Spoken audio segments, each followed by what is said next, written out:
നന്നായിട്ടൊന്ന് ശ്വാസം എടുക്കാമോ? ശ്വാസം വിട്ടേ, നന്നായിട്ടൊന്ന് ശ്വാസം എടുക്കാം. ബ്രീത്ത് വളരെ ഫ്രീ ആണ്. മനസ്സിൽ വേറെ ഒന്നും വേണ്ട, വേറെ ഒരു കാര്യങ്ങളും ചെയ്യുന്നില്ല. ഇപ്പോൾ ഒരു സാധാരണ കുട്ടിയാണ്. എങ്ങനെ ഈ സ്റ്റേജിലേക്ക് വന്നോ അതുപോലെ തന്നെ നിൽക്കുന്നു. ഉള്ളിൽ ചെറിയ പിടപ്പും ഭയവും ഒക്കെ തോന്നുന്നുണ്ടെങ്കിൽ പോലും ഒട്ടും ഭയപ്പെടേണ്ട ആവശ്യമില്ല. സ്വതന്ത്രമായിട്ട് ഫ്രീ ആയിട്ട് ഞാൻ വിട്ടിരിക്കുന്നു. ഞാൻ പറയുന്ന കാര്യങ്ങൾ കൃത്യതയോടെ കേൾക്കുക. ആ പേപ്പർ മുകളിൽ നിന്ന് താഴെ വരെ രണ്ടായിട്ട് വെറുതെ സിമ്പിളായിട്ടൊന്ന് കീറുക. എൻ്റെ മുഖത്ത് നോക്കി നന്നായിട്ട് കീറുക. ഓക്കെ, വീണ്ടും ഒരിക്കൽ കൂടി മുകളിൽ വെച്ചിട്ട് ഒന്നുകൂടി ട്രൈ ചെയ്യാമോ?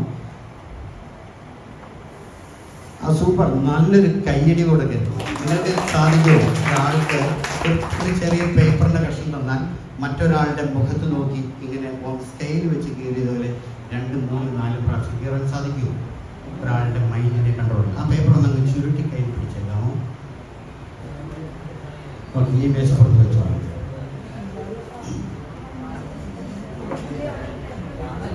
ഇനി ഞാൻ പറയുന്നത് ശ്രദ്ധയോടെ കേൾക്കണം. ഞാൻ പറയുമ്പോൾ 1, 2, 3 എന്ന് പറയുമ്പോൾ കണ്ണടയ്ക്കണം. പിന്നെ 1, 2, 3 പറഞ്ഞാലേ കണ്ണ് തുറക്കാൻ പാടുള്ളൂ കേട്ടോ. റെഡി? 1, 2, 3 കണ്ണടയ്ക്കണം. ഇനി ഞാൻ പറയുന്ന ശബ്ദം മാത്രം കേൾക്കുക. ഇങ്ങനെ എന്നെ കേൾക്കുന്ന നിങ്ങൾ മറ്റു ശബ്ദങ്ങളൊന്നും ഉണ്ടാക്കരുത്. ഇസയുടെ 1, 2, 3 പറയുമ്പോൾ കണ്ണടയ്ക്കണം. 1, 2, 3 കണ്ണടയ്ക്കണം.